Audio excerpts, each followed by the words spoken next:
This next group is what I refer to as kind of the superpowered organic chemistry group, because nothing in this molecule is quite what you'd expect.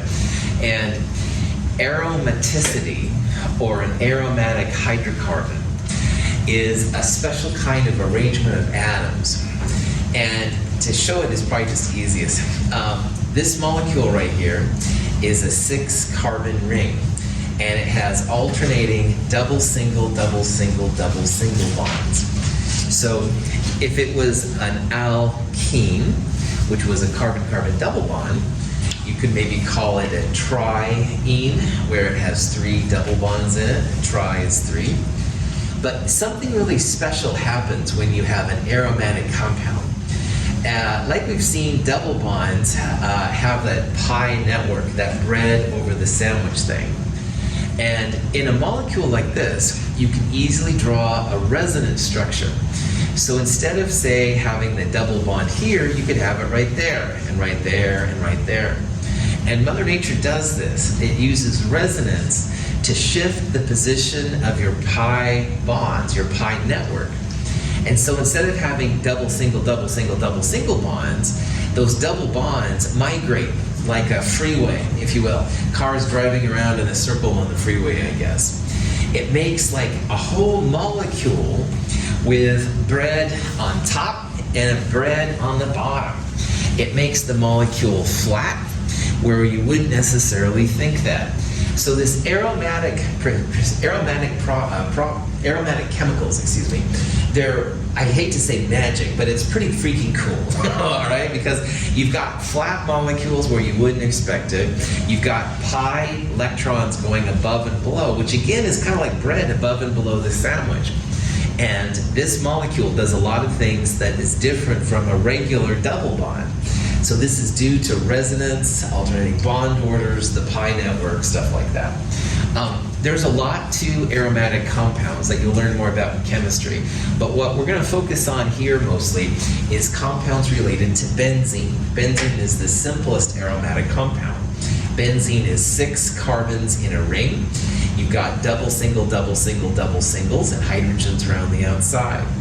Now in this diagram, it shows first of all what the Lewis structure would look like, what it looks like with the atoms, and sometimes you'll see benzene like that. If you're going to draw benzene and you want to do it quick and dirty, you can put a circle in the middle of it, and that tells the chemist that you've got double single, double single, double single.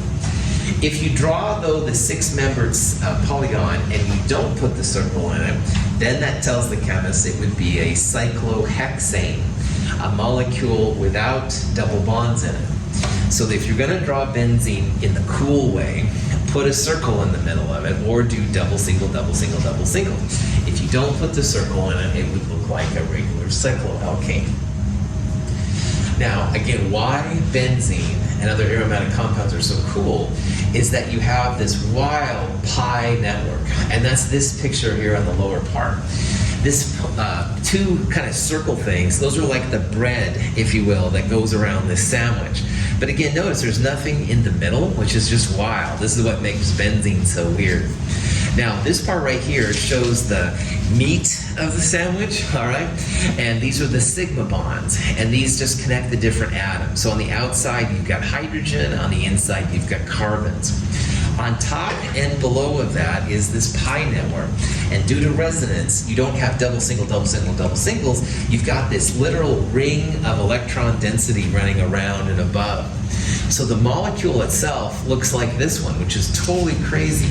Benzene is sometimes called the ultimate ring compound, which is totally wild. So that ring thing is kind of important. What the? Bear with me here. Does anybody know this? Dating myself. This is the movie The Ring. It was part of it. Anyway, it's kind of dorky, it's kind of freaky and stuff. I won't show you too much of this one, but anyway, it's pretty. Here's one you'll probably maybe know. Welcome to Movies. May I take your order? Yeah, see. Give me one utterly delicious milkshake, skinny calf, and order of onion rings. Thanks. One ring to rule them all. One ring to find them. Oh, Jesus. One ring to bring them all. And in the darkness bind them. Yes! Sick! How many times? Well, 3 for fellowship, 2 for towers, 4 for return. 5 for return. All right, look. There's only one return, okay? And it ain't of the king, it's of the Jedi. Well, Star Wars geek. So this is from Clerks 2, another bad movie reference, but anyway, that part cracks me up. Star Wars, yes, of course, the trilogies now and stuff like that, but of course Lord of the Rings had a cool trilogy too, so anyway, I'll let you take this and go where you want, but these are all just bad ring references. Okay, stick with your teaching, Michael. Anyway, here's what's so cool again about benzene and its ring. Alright, so I scratch me in straws here. Single bonds between carbon atoms, about 154 picometers, and double bonds between carbons, usually about 134 picometers. Now, pico is another Greek prefix, it's just really small, 10 to the minus 12. Benzene is about 139. So notice that it's less than singles. It is more than doubles, but it's closer to doubles, all right? So that means that benzene has its own bond system. We don't have bond orders of 1 or bond orders of 2. Because of resonance, these are all bond orders of 1.5. It's somewhere between a double bond and a single bond. So benzene is a little bit more stable and stuff. This resonating pi network creates like a force field, if you will, around it. And benzene doesn't react in a lot of ways that double bonds will. Benzene has like its own reactivity. That's why it's seen as its own compound. Now, benzene itself is C6H6, and each of these carbons has a single hydrogen, and each of the carbons has arguably a double and a single bond around it. But there's no reason that you have to have just hydrogen on there. You could put, for example, a methyl group. If you take one of those hydrogens off the benzene and put a methyl group on there, it would become methylbenzene. And methylbenzene has a common name as well, which is toluene. And toluene is a compound you can buy at Fred Meyer's and Home Depot, places like that. Its official name is methylbenzene, but unofficially it's called toluene. These other ones are ones you may or may not have heard of before. Nitrobenzene. Nitro is an NO2 group, and we're going to see some examples of nitros and stuff here coming up. So nitrobenzene would be this one. This is an ethylbenzene. This group right here, which we'll talk about more in a little bit, this is a carboxylic acid group.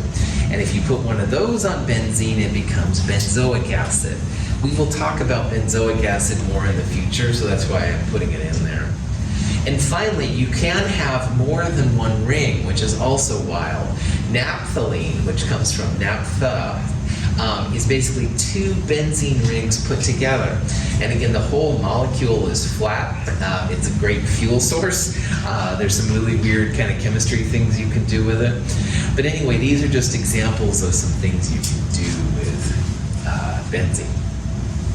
Now, if you have 2 methyl groups, like one there and one there is a different kind of naming system that's used. If you have 2 pieces that are the same, you can use the numbers, and this is what I would recommend probably for naming them. So all 3 of these are dichloro, 2 chlorines on a benzene. They're all dichlorobenzene.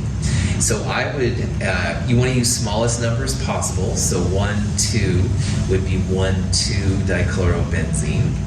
On the benzene ring, which is what you want to count here, by the way, 1, 2, 3 is better than 1, 2, 3, 4, 5. So 1, 3 dichlorobenzene and 1, 4 dichlorobenzene. Those would be the ways I would recommend calling them.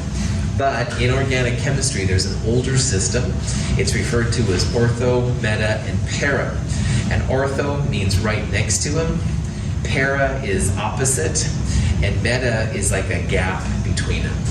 So instead of calling 1, 2 dichlorobenzene, you could call and get full credit ortho or just O dichlorobenzene. And that's another way that chemists sometimes use to talk about 1, 2s. 1, 3 is meta, 1, 4 is para.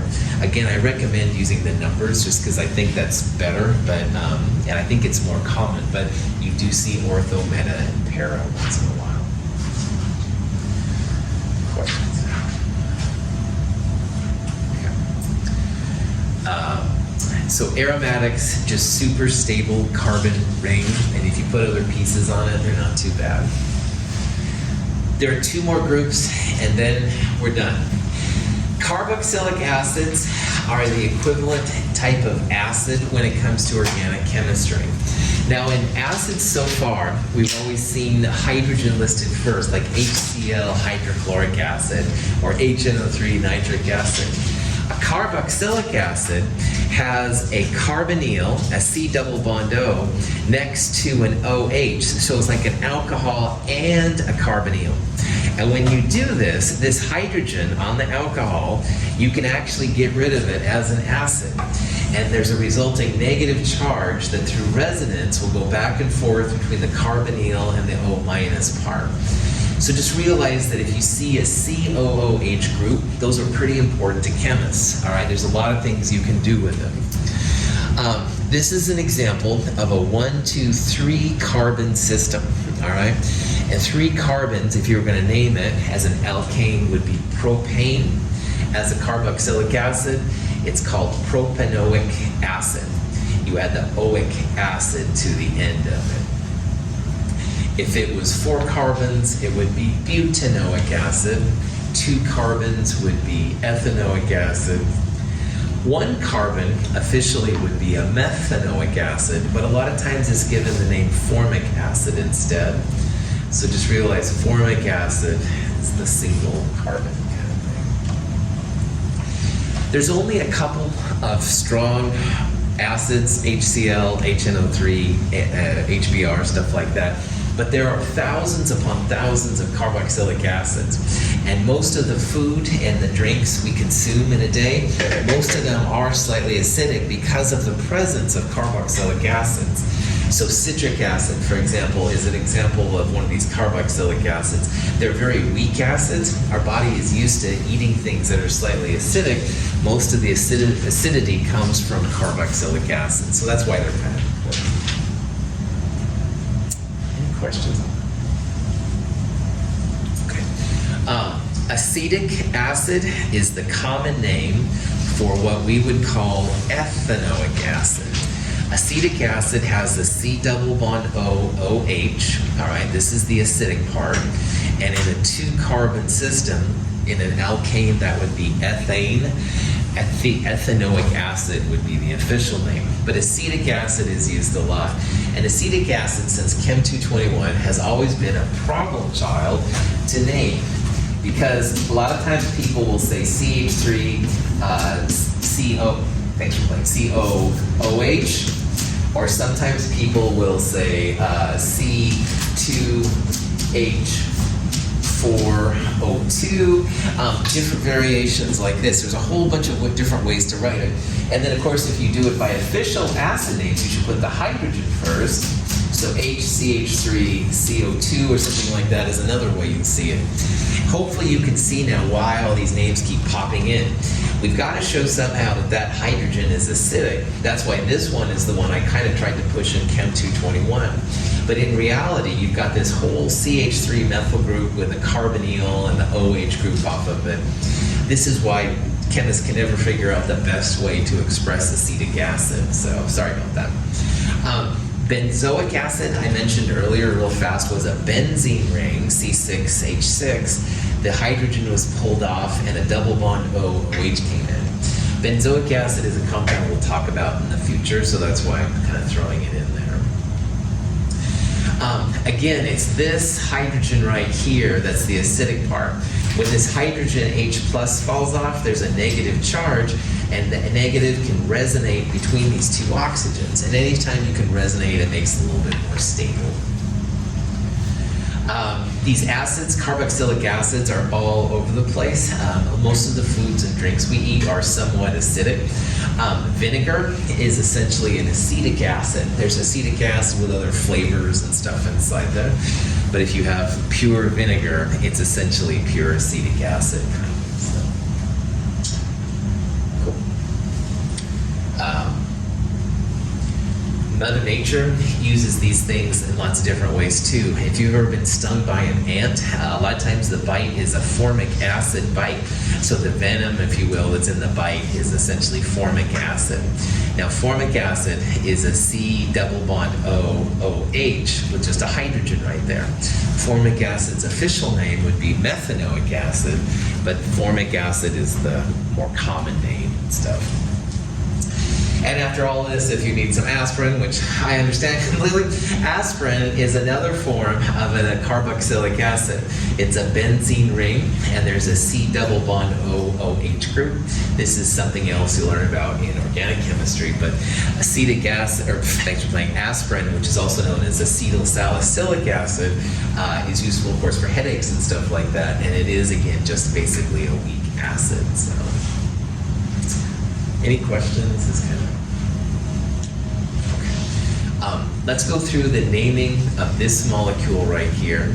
Now, when you look at this molecule, lots of carbons, but here's the interesting part, all right? The non-carbon hydrogen single bonds are the exciting part. So OHs, carbonyls, double bonds, whatever. And in this case, we have a double bond and an alcohol. So if you see them both, that's gonna make it a carboxylic acid. And to name them, you literally just figure out the number of carbons, figure out what the alkane would be, and change it to oic acid. So in this case, you've got 1, 2, 3, 4, 5 carbons. That would be pentane, but because this is an acid, you would call it pentanoic acid. You don't need a number for carboxylic acids because this is the important part, all right? If you have an oic acid, then this tells you this is number 1.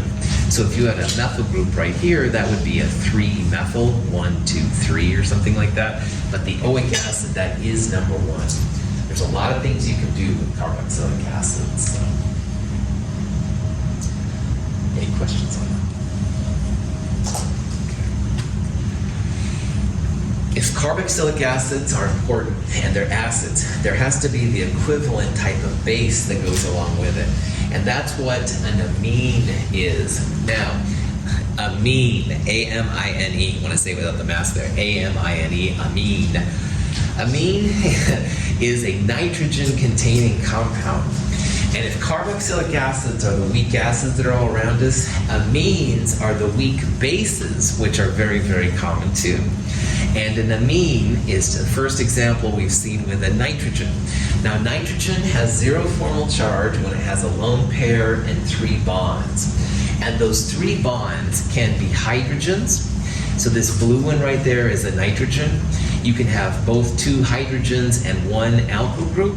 You could have 2 alkyl groups and 1 hydrogen, or you could even have 3 alkyl groups. But all of these things are called amines. This is ethylamine. You've got an ethyl group right here next to the nitrogen. It's a single ethyl group, so ethylamine would be the name of it. If you had a second ethyl group, it would mean you take off one of these 2 hydrogens right there and put an ethyl group on it. That would be diethylamine. And you could even take off the last remaining hydrogen and put a 3rd ethyl group on it. 3 ethyls, triethyl, triethylamine. And again, all of these are good, weak bases. They work really well like bases and stuff. A lot of chemistry is about acid and base interactions. I usually think of it as yin and yang kind of thing. Acids and bases create a lot of potential for chemical reactions. So carboxylic acids and amines are the organic chemistry equivalent of that. All right, they provide a lot of energy to make molecules transform into other things and stuff. Questions? Ammonia, NH3, is the simplest of the amines. It's a base, it's very common. In this case, then it has no alkyl groups and all hydrogens. And notice this weird nomenclature. You can have up to 3 things around the nitrogen. So if you have all alkyl groups, then X is 0. 3 minus 0 is 3, X is 0, so you'd have 3 alkyls and 1 nitrogen. On the other hand, if you had 3 hydrogens, like for ammonia, then 3 minus 3 would be 0. You wouldn't have any alkyl groups. So that's where that weird kind of thing comes from. Okay, so let's say we wanted to name this compound, all right? Well, first of all, bam, nitrogen, different from all the rest. This is gonna be an amine. And you call it by the alkyl name amine, all right?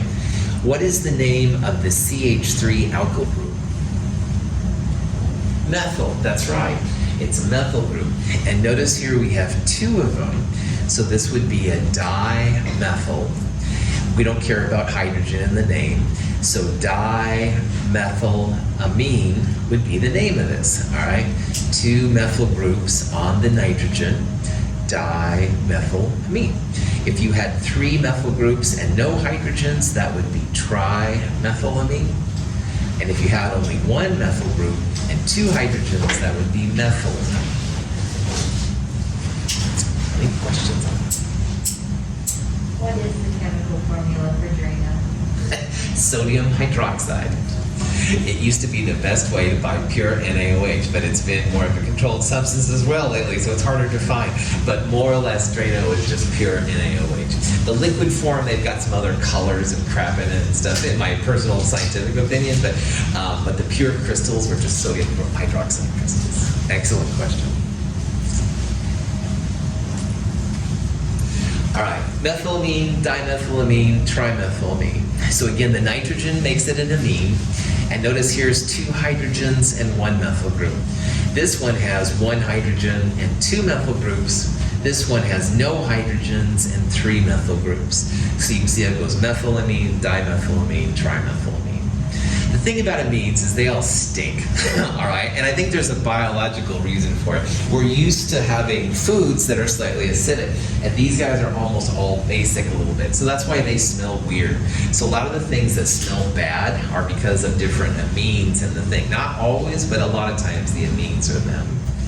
Cadaverine, enough said. It's a diamine, all right? There's two nitrogens on there, so it's actually twice basic. Very, very nasty. This is the one I want to kind of give a warning to. Pyridine is the name of a benzene ring with a nitrogen in the middle. So this is an amine group, and I have to be very careful in my mostly G-rated class here.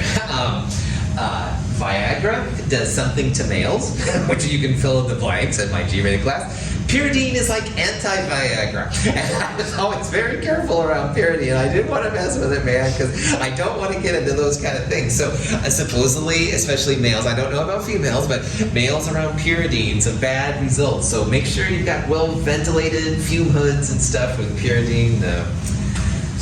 All right, I know I need to grow up and stuff, but anyway. All right. Now, from here on in, I'm going to try and just go through a lot of examples because I want you to hear some things, but I'm not going to be asking you questions on stuff per se. So these next things will be helpful in a general sense, but I'm not going to be asking you like how to name them and stuff. And the first one I need to talk about here is called an ester. Ester and ether sound very similar to each other, but they're quite different. An ester has that carbonyl with like an oxygen next to it like an alcohol, but instead of having a hydrogen, it's a second alkyl group.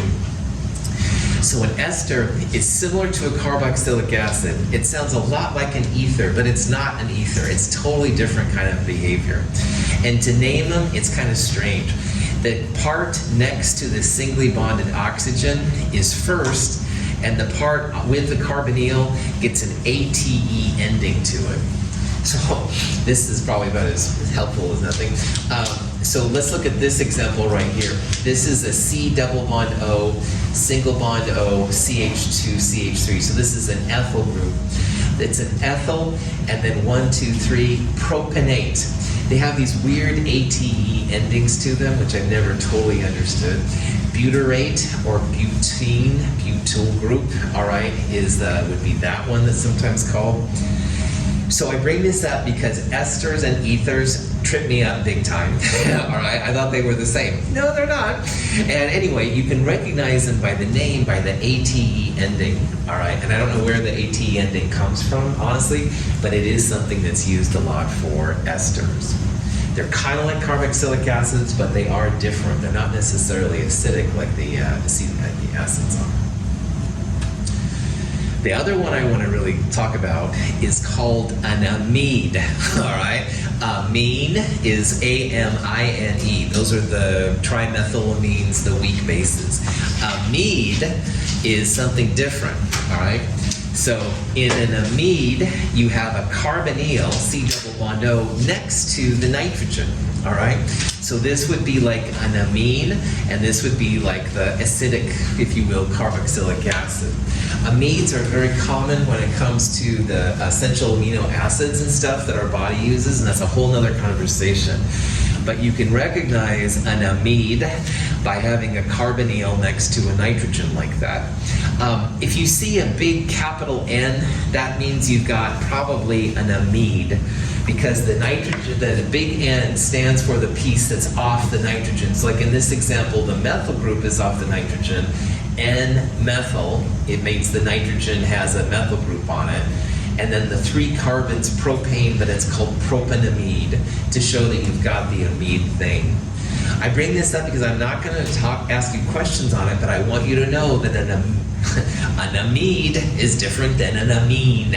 And oh, it drove me crazy in organic chemistry, but anyway, that's why I like metals and Drano more. I mean, seriously, it's a good thing to know because these things do have a lot of uses for them, especially in amino acids, blah, blah, blah. Any questions on that? Visually reinforce the fact that members of a homologous series, such as we see here, differ from each other by a specific structural unit. We use molecular models. Here, for instance, is the tetrahedron of carbon, a model of methane. In order to turn that model into ethane, we add another CH3 group to the end by resubstituting for a hydrogen. If we wanted to go from a propane to an ethane, we would remove that specific member of the homologous series, a CH2 group. Reconnecting the carbon atoms, then we're back to our ethane. Models can be used that are commercially available, but if they're not available, gumdrops work just as well. In the old days, model kits were pretty expensive, $70, $80, and it was hard to get. But nowadays, geez, thanks to international shipping, I guess, it's pretty easy to get a model kit for $20 to $30. And I highly recommend that if you take organic chemistry, you get one of these. Because wow, there's so many different variations on the geometry, cis and trans. You can see if things are flat or bulged and stuff. They're pretty cool. You can use gumdrops and stuff like that, but I was always eating the gumdrops or things, so that doesn't work for me. On the other hand, they do work, and sometimes in a pinch, I went to the store and bought some just so I could kind of have a model kit. But you'll see that in organic chemistry, a model kit is super important, so just FYI on that. Okay. I want to show you a couple of examples of reactivity, just because this is the bigger part of OChem, all right? We've been focusing, and we are focusing, on so much of the naming, but it's also nice to know what you can do with the chemicals once you have them, and how you make them if you want them. So reactivity is what most of the organic chemistry year-long class is all about. And I just want to show you some examples of how this stuff works and why it's important. Hey, watch it. Hey, Frank, take it easy. I'm sorry, Ted. The doctor says that too much caffeine makes me edgy. Why don't you try some of this? It's decaffeinated coffee. Decaffeinated, huh? I'll give it a try. Ted! Oh, hi, Frank. You're right about that coffee. I sure feel better now. Well, accidents will happen.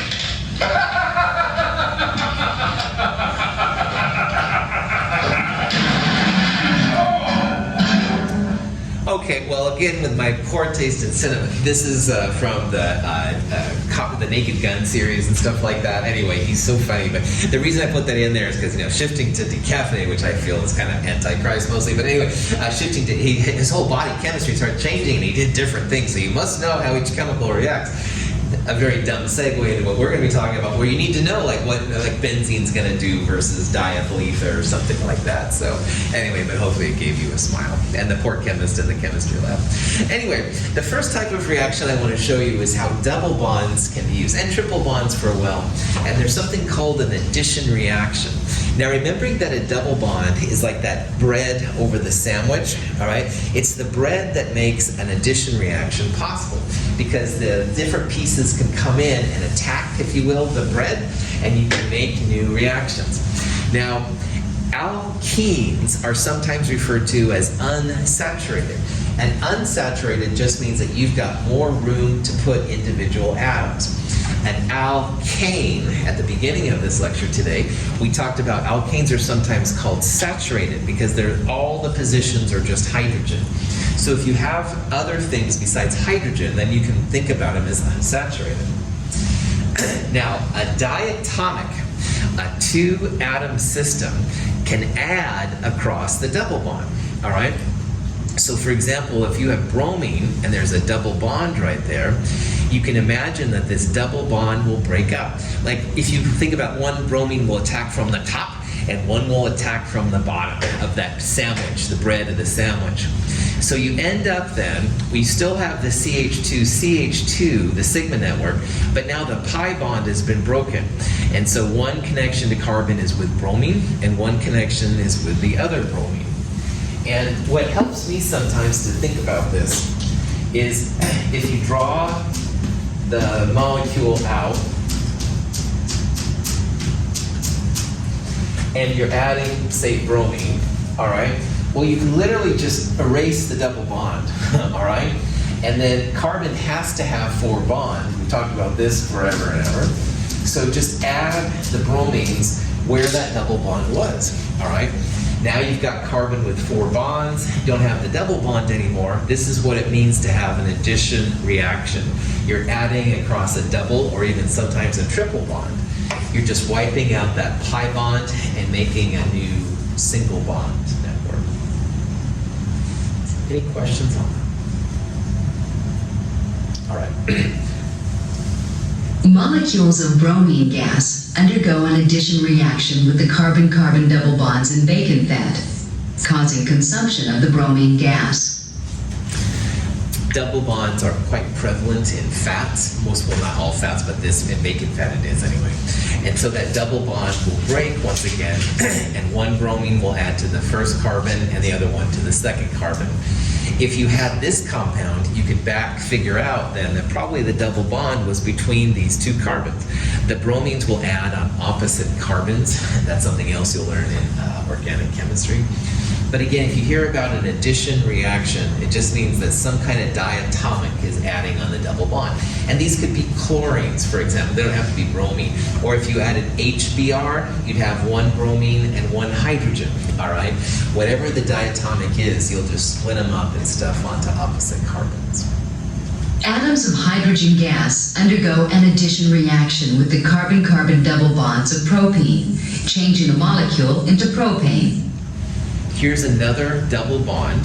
So this would be a site of unsaturation. And in this case, the diatomic is H2, so 2 hydrogens. So again, if you just erase that double bond, now both carbons have only 3 bonds. Got to have 4 carbons in this world. So you'd add 1 hydrogen to this carbon, 1 hydrogen to that carbon, and that makes this thing right here. So instead of CH2, you have CH3. Instead of CH, you have CH2, etc., etc. This is really important because a lot of fats, you can hydrogenate them with hydrogen. So you can make, in theory, the double bonds go all to single bonds. Hydrogenated or partially hydrogenated things are things that are some double bonds left over. And trans fats are usually found in the partially hydrogenated vegetable oils. Now, the companies think that they have, they'll say hydrogenated vegetable oils now, because they think that they've eliminated all the double bonds. I would argue as a chemist that with 10 to the 23rd double bonds running around, No, you haven't totally hydrogenated. You should still call it partially hydrogenated, but anyway, I'm kind of passionate about that part. So just realize if you see hydrogenated oils or partially hydrogenated, it means that they're trying to turn a double bond into all single bonds. And maybe they have done it all, which would be okay, but be a little cautious. Questions? In the substitution reaction of glycerol with nitric acid, hydrogen atoms on the glycerol are replaced by the nitro group to produce nitroglycerin and water.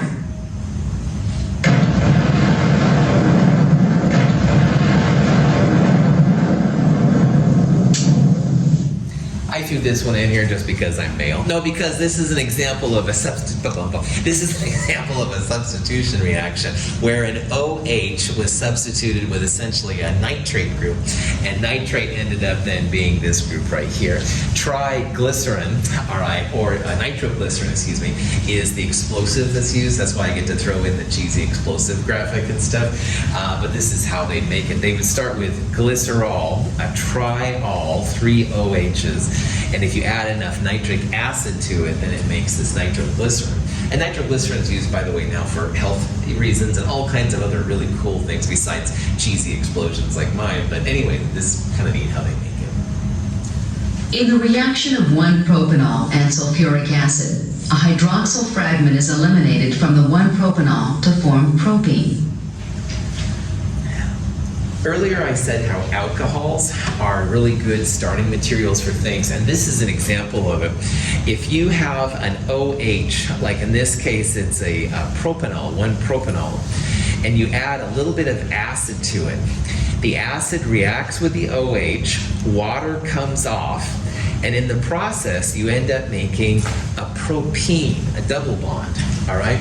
So this is kind of cool. This is a way to transform an alcohol into an alkene.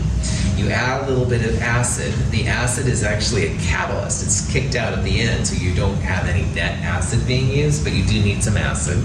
Water's pushed out. This is an example of what's called an elimination reaction. So if you think about what we've looked at so far, this example was elimination, where we turned an alcohol into a double bond.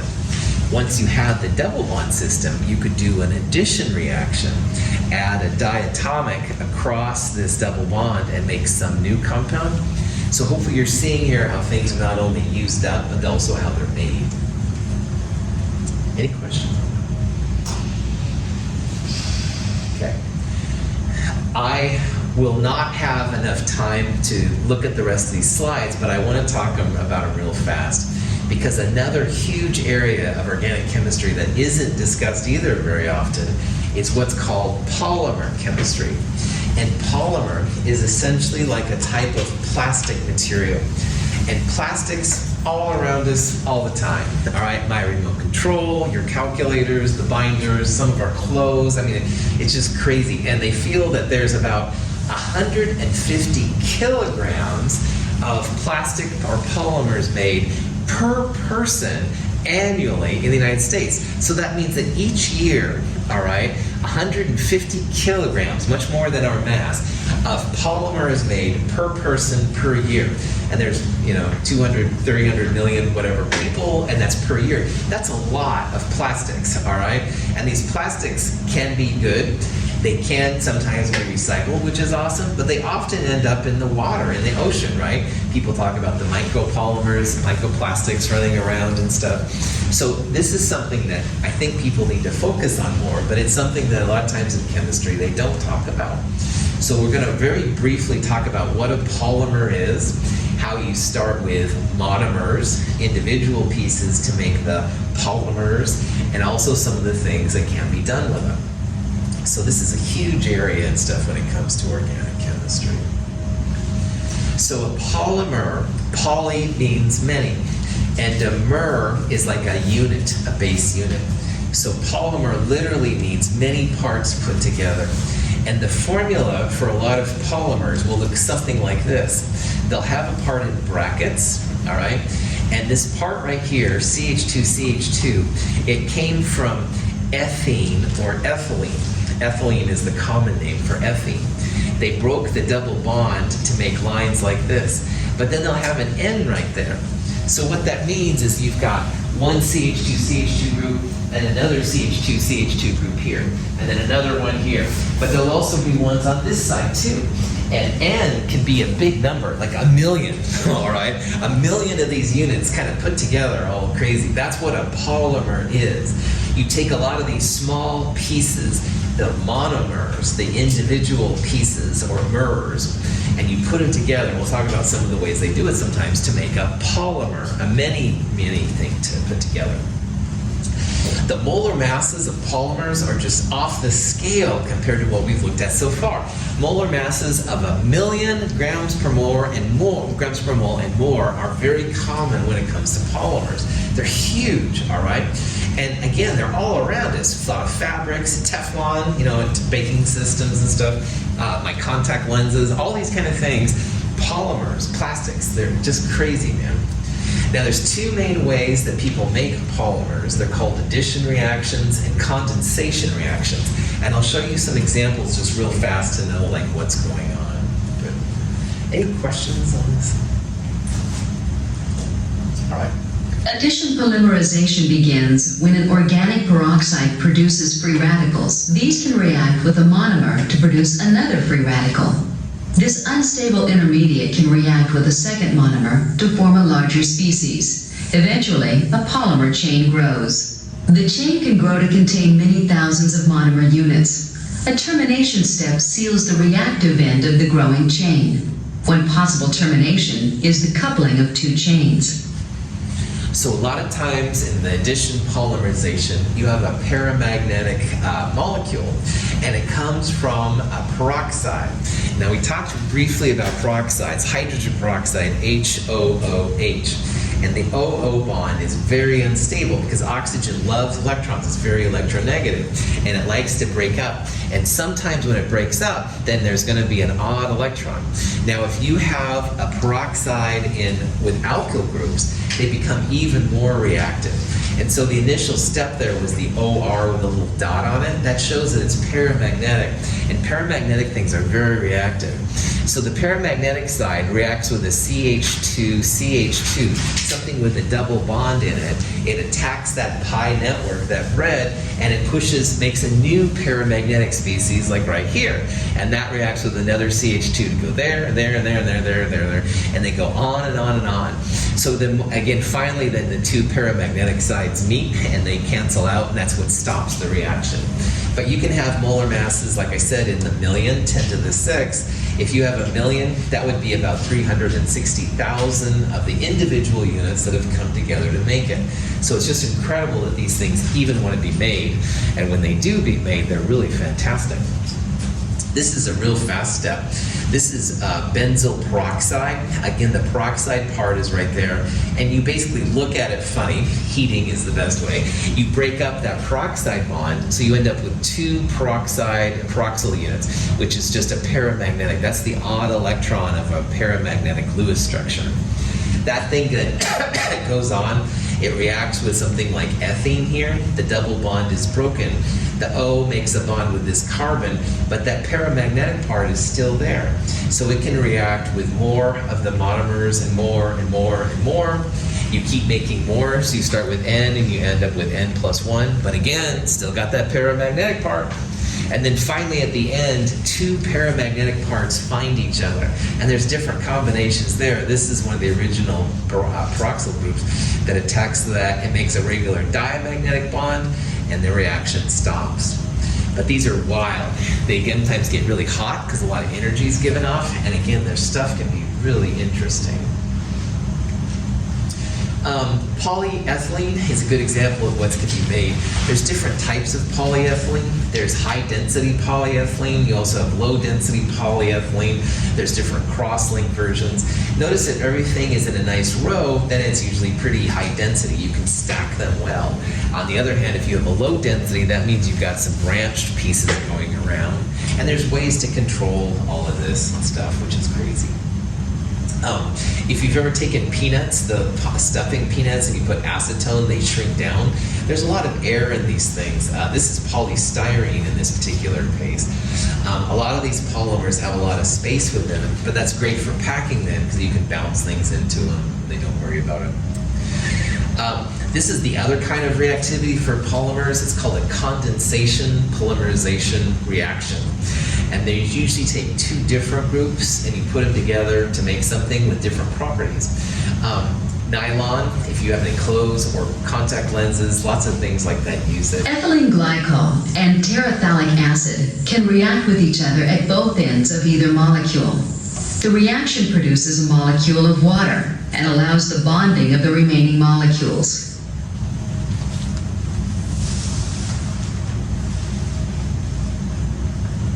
If many such molecules are available to react, a polymer chain of polyester is produced.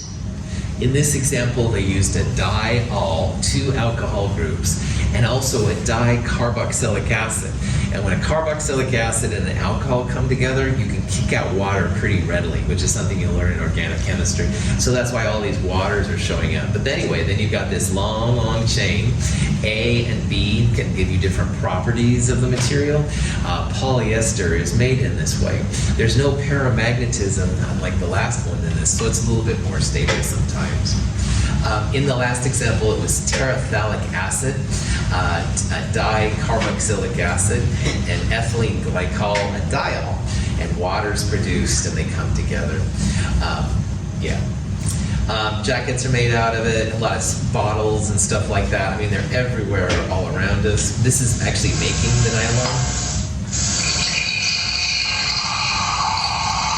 When adipoyl chloride and hexamethylene diamine come into contact, hydrogen chloride is given off and a polymer is formed. This polymer is commonly known as nylon 6,6, one form of nylon. The number 6,6 indicates that there are 6 carbon atoms in each of the monomer. It's really cool to watch one of these being made because it's so wild. You just pull it out, like it's kind of, I get too excited. Anyway, these are the actual chemicals, the numbers in that molecule, or where the 6,6 comes from. If you take polymers, it's not too hard to figure out. Lots of uses for polymers. Teflon, fabric, milk and soda bottles, styrofoam, contact lenses, saran wrap, contact lenses and stuff. Lots and lots of different uses for things and stuff that you might know around you. But other uses definitely include bubble gum. Woohoo! Bubble gum is what they call a copolymer. It has a couple of different pieces inside it. Kind of fun. Slime, if you ever used it, is a type of polymer with boric acid and stuff. It's got different properties. So there's some uses. The one thing I'd like to leave you with is that, man, if you can recycle plastics, please do. I mean, there's arguments even what they're doing with it, but if you can try, I think it's better than to just throw it all in the landfill. When plastics are recycled, they can separate them by their density. These are all grams per milliliter or grams per centimeter cube, and you can separate them with water and stuff like that. Number 7, you can almost never recycle.